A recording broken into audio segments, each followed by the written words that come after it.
Hola a todos, es un placer tenerlos por aquí. Yo soy Jazz Lady Blue, editora y publicista del cómic Heroes of Neroya. Sé lo que se están preguntando, ¿por qué no estamos subiendo videos de este canal? Pues la razón es simple, la dibujante y el escritor no estuvieron muy felices con cómo se desarrollaba la historia, es decir, el argumento del cómic, por lo que decidieron, de nuevo, rebootearlo. En este video vamos a hablar de 3 cosas, las razones del reboot, los cambios y lo que vendrá en el futuro. Así que pónganse cómodos porque esto va a ser largo. Empecemos con la pregunta del millón. ¿Por qué Genoverso y Econquel decidieron rebootear todo otra vez si ya habían empezado por segunda vez? Bueno, fue una mezcla complicada de diferencias creativas, indecisiones creativas, cambios de última hora en la historia y una falta de comunicación entre ellos. Esto no es tan notable en las páginas que fueron publicadas, pero créanme que la producción estaba sufriendo y era claro que la historia no iba por un buen camino. Las cosas realmente importantes tardarían muchísimo en llegar. Empezar con los protagonistas como niños podría haber causado problemas a largo plazo, como por ejemplo la escala de poder. ¿Cómo íbamos a poder justificar más adelante en la historia que Geno tuviera problemas con un enemigo siendo que de niño fue capaz de enfrentar esta cosa? La escala de poder podría haber sido desastrosa por culpa de esta decisión. Otro problema causado por esta indecisión fueron casos como este. En un momento están así, y en otro están así, sin mayor explicación. Esto fue producto de que Genoverso y Econquel tenían diferencias creativas y cambios de último momento. Por una parte, Econquel no quería que los niños participaran en la lucha, mientras que Genoverso quería lo contrario, él quería mostrar sus habilidades. Todo esto provocó inconformidad y pocas ganas de continuar. También hubo problemas con el color del cómic y el dibujo en general, cosas que Econquel está determinada a mejorar. Si queremos sacar algo positivo de todo esto, es que los creadores supieron reconocer sus fallas rápido y supieron que la mejor opción era actuar, hacer algo al respecto. Ambos están trabajando muy duro para comunicarse bien y manejar mejor las cosas para que esto no vuelva a ocurrir. Además, no todo es malo. Con la oportunidad de reescribir la historia, también se aprovechó a reescribir los personajes. El grupo central estará conformado de 3 personajes iniciales. Estos son Azarian, Geno y Hades. Oh, no, espera. Ese no. No, tampoco el de Disney. No, tampoco el jugo. Eso, esa imagen es la que buscaba.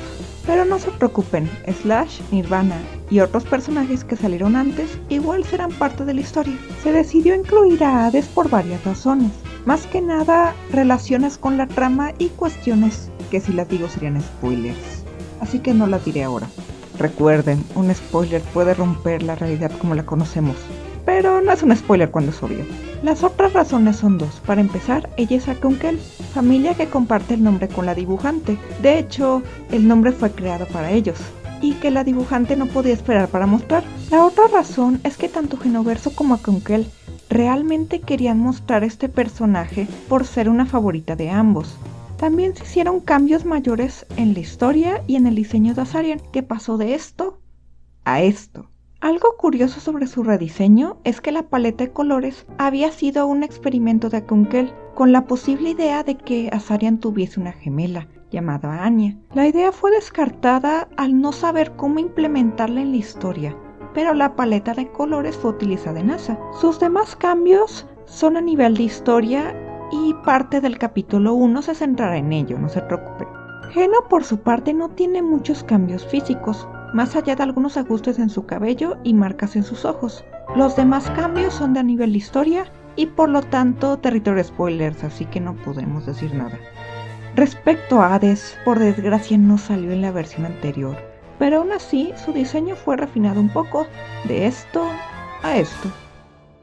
En cuestiones de historia, ella y su familia están muy ligadas con la historia de Neroya, por lo que habrá mucho que cubrir con ella.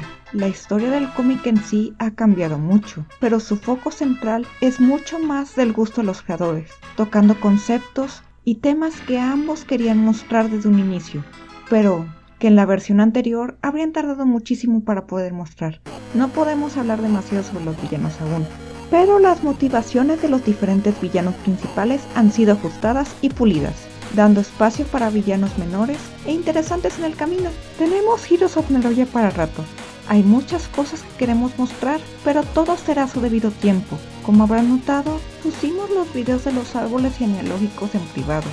Esto debido a que necesitan una actualización urgente, además de que en mi caso, pues, en ellos usé mi antiguo nombre. Algo que sí podemos mostrarles ahora es la guía de ataques de los personajes, con un listado de técnicas y habilidades que van a usar en el cómic.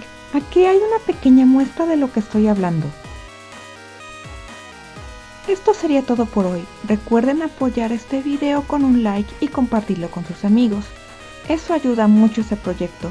Recuerden seguirnos en nuestras redes sociales para estar al pendiente de actualizaciones. Se despide de ustedes, Jazz Lady Blue.